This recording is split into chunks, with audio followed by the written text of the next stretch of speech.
Pernahkah kamu membayangkan lubang raksasa di bumi yang dalamnya lebih dari 1 kilometer? Atau tambang emas yang nilainya triliun rupiah? Inilah dunia tambang, raksasa tersembunyi, yang menyuplai kebutuhan dunia modern kita. Selamat datang di video Tambang Terbesar di Dunia.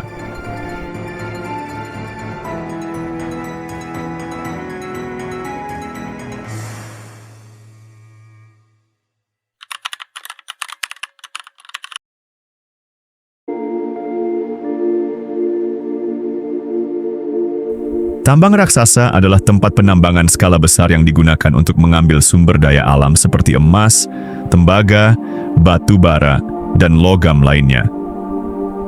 Tambang juga memiliki beberapa jenis. Satu, tambang terbuka. Jenis ini berbentuk lubang raksasa di permukaan tanah. Efisien, tapi punya dampak besar pada lingkungan. Dua, tambang bawah tanah. Dilakukan dengan menggali terowongan jauh ke dalam bumi. Biayanya lebih mahal, tapi lebih ramah lingkungan. Tiga, tambang laut.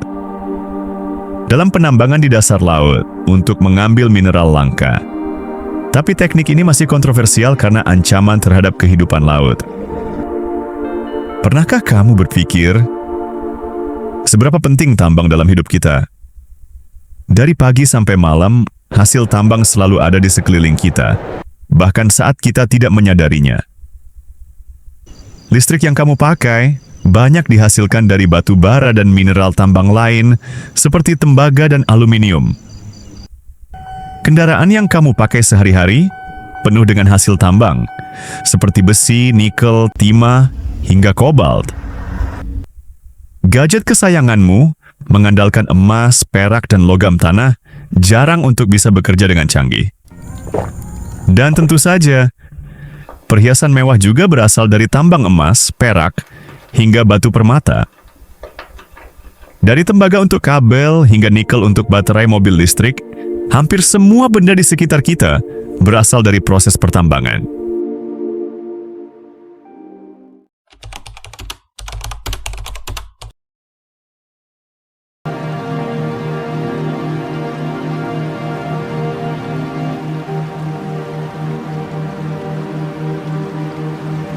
Inilah salah satu keajaiban buatan manusia terbesar di muka bumi.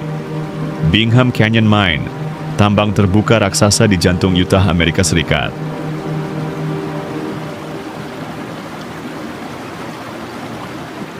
Terlihat seperti ngarai alami, namun ini adalah hasil kerja manusia selama lebih dari 1 abad. Lubang tambang ini membentang lebih dari 4 km, dan kedalamannya mencapai hampir 1,2 km.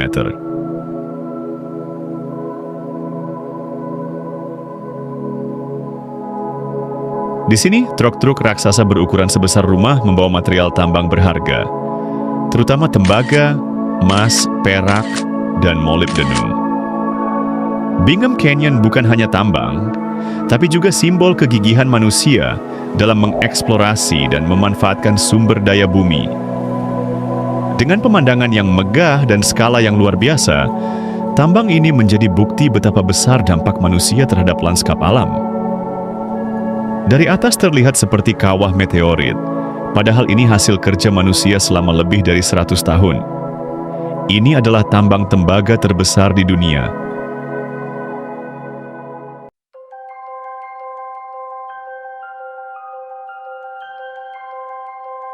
Di balik pegunungan tinggi Papua tersembunyi harta karun alam terbesar di dunia.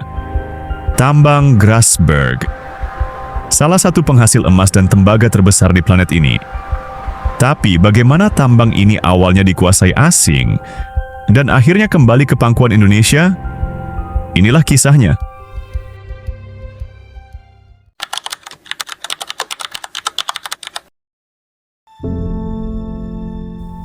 Kisah Grasberg dimulai tahun 1936 saat ahli geologi Belanda, Jean-Jacques Dozy, mendaki pegunungan Sudirman. Ia menemukan Erzberg atau Gunung Biji. Tapi karena Perang Dunia, temuannya dilupakan. Barulah pada tahun 1967, pemerintah Indonesia yang baru saja dipimpin Presiden Soeharto menandatangani kontrak karya pertama dengan perusahaan Amerika, Freeport-McMoRan, untuk mulai mengeksplorasi Ertsberg. Produksi dimulai tahun 1973. Ertsberg menjadi tambang tembaga bawah tanah yang sangat sukses. Tapi saat cadangan menipis, ditemukan lagi deposit lebih besar, Grasberg, yang berarti gunung rumput. Grasberg ditemukan tahun 1988. Isinya luar biasa. Emas dan tembaga dalam jumlah raksasa. Freeport pun mengembangkan tambang ini menjadi salah satu terbesar di dunia. Tapi kesuksesan ini dibayar mahal. Masyarakat Papua mempertanyakan, kemana hasil kekayaan itu pergi? Banyak kritik soal pembagian keuntungan, hak masyarakat adat, dan dampak lingkungan yang parah. Selama puluhan tahun, Freeport dianggap terlalu dominan. Indonesia hanya mendapatkan sebagian kecil dari keuntungan. Ketimpangan ini memicu tuntutan agar tambang dikuasai bangsa sendiri. Titik balik terjadi di era Presiden Joko Widodo. Pemerintah Indonesia melalui holding tambang Inalum, sekarang MIND-AD, memulai negosiasi panjang untuk mengambil alih mayoritas saham Freeport Indonesia. Pada 21 Desember 2018, sejarah tercipta. Indonesia resmi menguasai 51,2% saham PT Freeport Indonesia. Freeport tetap menjadi operator, tapi kendali ada di tangan bangsa. Kini, Grasberg terus berproduksi dengan sistem tambang bawah tanah yang canggih. Pemerintah berkomitmen agar kekayaan ini dinikmati rakyat dan lingkungan lebih dijaga. Tambang Grasberg adalah cerita tentang tanah yang kaya dan perjuangan panjang untuk mendapatkan hak atasnya. Kini, emas dan tembaga di perut Papua tak hanya milik dunia, tapi milik Indonesia.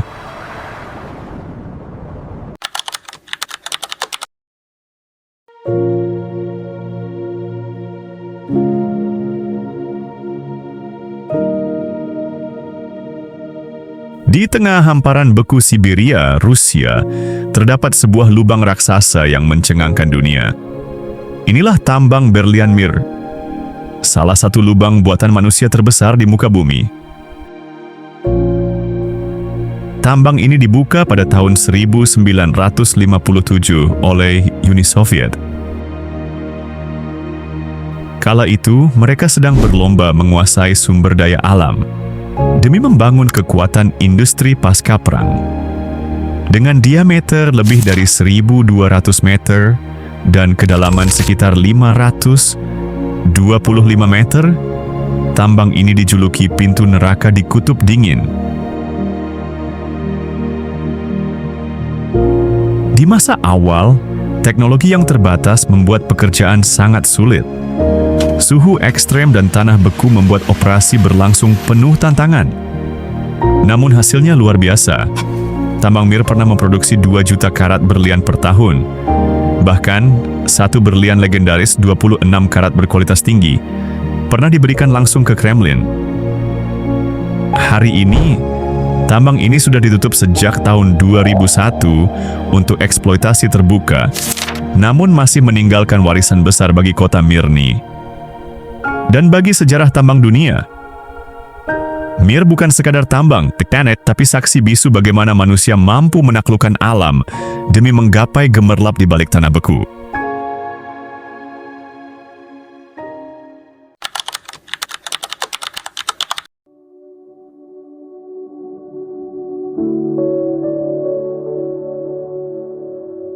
Di tengah padang gersang, Wyoming, Amerika Serikat, terbentang salah satu tambang batu bara terbesar yang pernah digali manusia, North Antelope Rothschild Mine, sang raja batu bara dunia.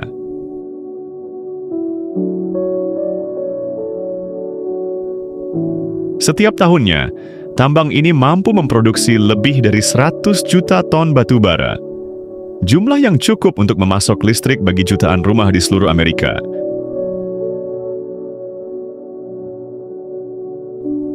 Tambang ini adalah bagian dari wilayah tambang batu bara Powder River Basin. Kawasan yang terkenal dengan cadangan batu bara rendah sulfur, lebih bersih, dibanding jenis lainnya. Dimiliki oleh perusahaan Peabody Energy, North Antelope Rothschild terbentuk dari gabungan dua tambang pada tahun 1999. Sejak saat itu, tambang ini terus berkembang menjadi simbol kekuatan energi fosil Amerika. Ribuan pekerja dan puluhan alat berat bekerja siang dan malam untuk mengekstrak emas hitam dari perut bumi. Setelah ditambang, batu bara dikirim melalui kereta api menuju pembangkit listrik di berbagai penjuru negeri. Namun di balik kemegahan produksinya, tambang ini juga menyimpan kontroversi. Emisi karbon dan dampak lingkungan menjadi sorotan utama di era energi bersih. Saat dunia mulai beralih ke energi terbarukan, masa depan tambang batu bara seperti North Antelope Rothschild pun mulai dipertanyakan. Namun satu hal tak terbantahkan, North Antelope Rothschild Mine adalah simbol dari era kekuasaan batu bara. Dan salah satu tambang paling mengagumkan yang pernah dibangun manusia. Tambang batu bara terbesar di dunia ada di sini, di Wyoming, Amerika. Batu bara mungkin tampak hitam dan biasa, tapi ia adalah penggerak industri dan listrik di banyak negara.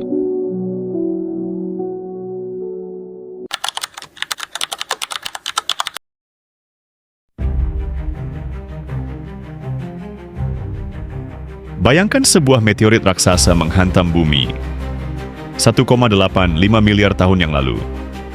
Tabrakan dahsyat ini menciptakan salah satu kawah tertua dan terbesar di dunia, Sudbury Basin di Ontario, Kanada. Tapi ini bukan sekadar kawah biasa. Sudbury menyimpan harta karun berharga yang berasal dari luar angkasa, nikel, tembaga, platinum, dan emas. Meteorit yang menabrak wilayah ini diperkirakan berdiameter 10-15 km dan menghantam dengan energi miliaran bom nuklir. Tabrakan itu mencairkan batuan, membentuk cekungan raksasa, dan membawa logam-logam langka dari inti meteorit langsung ke kerak bumi. Hari ini, Sudbury dikenal sebagai salah satu pusat pertambangan nikel terbesar di dunia. Lebih dari 1,7 juta ton nikel telah ditambang dari sini. Dan logam-logam ini sangat penting dalam kehidupan modern. Dari baterai kendaraan listrik hingga stainless steel. Industri pertambangan Sudbury juga memimpin dalam teknologi ramah lingkungan dan daur ulang logam. Bahkan banyak bekas lubang tambang telah direklamasi menjadi taman dan danau. Siapa sangka bencana kosmik miliaran tahun lalu hari ini menjadi berkah bagi manusia. Di Kanada, logam untuk masa depan ternyata berasal dari tabrakan luar angkasa di masa lalu.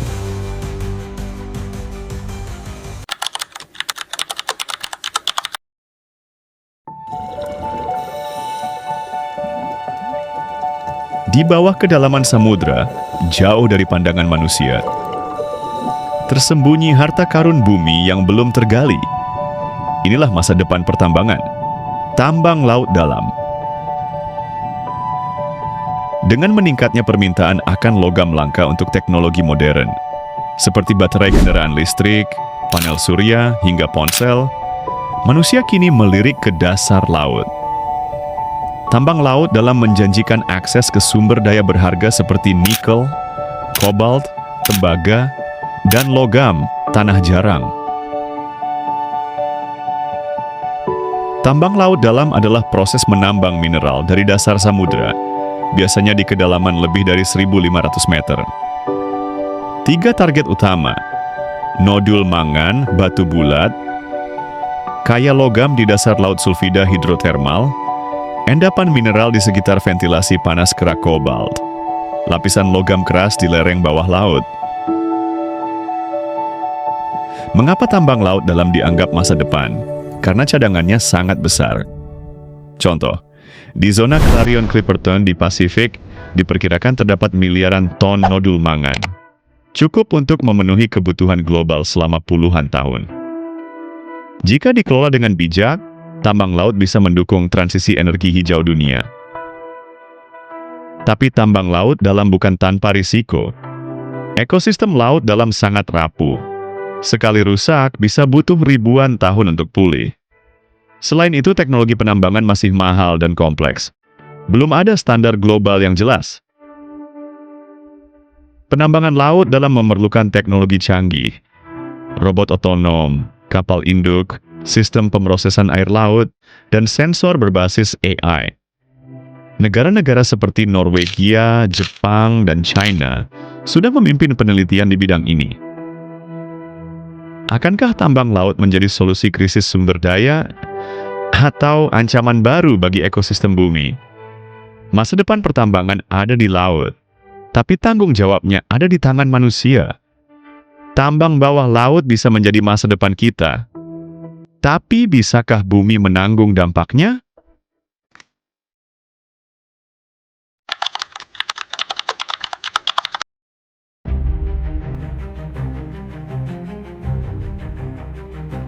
Di balik kekayaan tambang yang luar biasa, tersembunyi dampak besar dan kontroversi yang tak kalah mengerikan. Inilah sisi gelap dari tambang raksasa dunia. Tambang raksasa adalah proyek ekstraksi sumber daya alam berskala masif, seperti emas, tembaga, batu bara, atau nikel. Proyek ini bisa menciptakan lapangan kerja, tapi juga merusak alam secara besar-besaran. Dampaknya bukan main. Hutan dibabat habis, ekosistem rusak, sungai tercemar limbah beracun, udara penuh debu dan gas berbahaya. Bahkan, tambang bisa menyebabkan tanah longsor dan gempa kecil akibat ledakan bawah tanah. Tambang raksasa sering berdiri di atas konflik. Warga lokal terusir dari tanah leluhur. Kompensasi minim. Hak masyarakat adat diabaikan. Beberapa perusahaan tambang juga dituduh memberi suap agar proyek tetap jalan meski melanggar hukum. Yang untung, perusahaan multinasional, investor global, kadang pemerintah. Sementara masyarakat lokal hanya dapat sisa-sisa dan kerusakan. Tambang tak bisa dihentikan total, tapi bisa dikelola dengan lebih bijak. Audit ketat, teknologi ramah lingkungan, libatkan masyarakat. Pastikan reklamasi pasca tambang. Tambang memang membawa kemakmuran, tapi jika tak dikelola dengan hati-hati, yang tertinggal hanya kehancuran. Di balik kemegahan tambang, tersimpan tantangan besar bagi lingkungan dan manusia. Apakah solusi hijau bisa menjadi jawaban? Dunia modern tak lepas dari tambang, tapi kita punya tanggung jawab untuk menjaganya tetap berkelanjutan. Jangan lupa like dan subscribe untuk konten edukasi lainnya.